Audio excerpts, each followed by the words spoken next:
মমতা বন্দ্যোপাধ্যায় যে আশঙ্কাটা সবাই করছে, এবার মমতা বন্দ্যোপাধ্যায় নিজে করছেন। রাষ্ট্রপতি শাসন নিয়ে ভয় পাচ্ছেন এবার মমতা বন্দ্যোপাধ্যায়।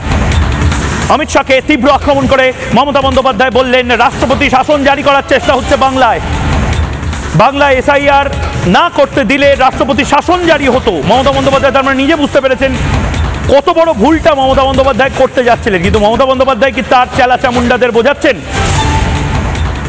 স্বরাষ্ট্রমন্ত্রীর নামে ফের মিথ্যাচার মমতা বন্দ্যোপাধ্যায়।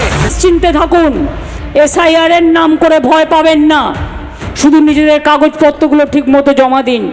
ওরা টাইমটা বেছে নিয়েছে, যদি আমরা না করতে দিতাম তাহলে ইলেকশন না করে রাষ্ট্রপতি শাসন করত।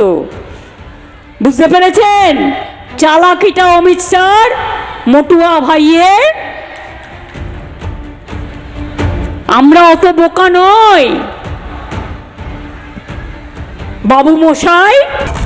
দেখুন, প্রথমত না প্রধানমন্ত্রী না স্বরাষ্ট্রমন্ত্রী তারা বলেছেন রাষ্ট্রপতি শাসন জারি হবে বাংলায়।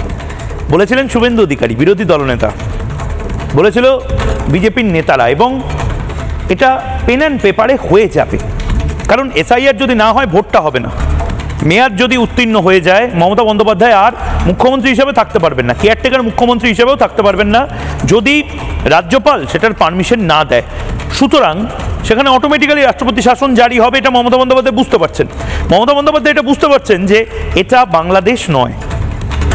অর্থাৎ এখানে যদি ওয়াকফ আইনটা লাগু না হয়, এখানে যদি এসআইআরটা লাগু না হয়, তাহলে অটোমেটিক্যালি দেশের বিরুদ্ধে যদি যাওয়ার ব্যাপার হয়, যদি পশ্চিমবঙ্গকে ভারতের মধ্যে রাখা না যায়, তাহলে তো রাষ্ট্রপতি শাসন জারি করতে হবে।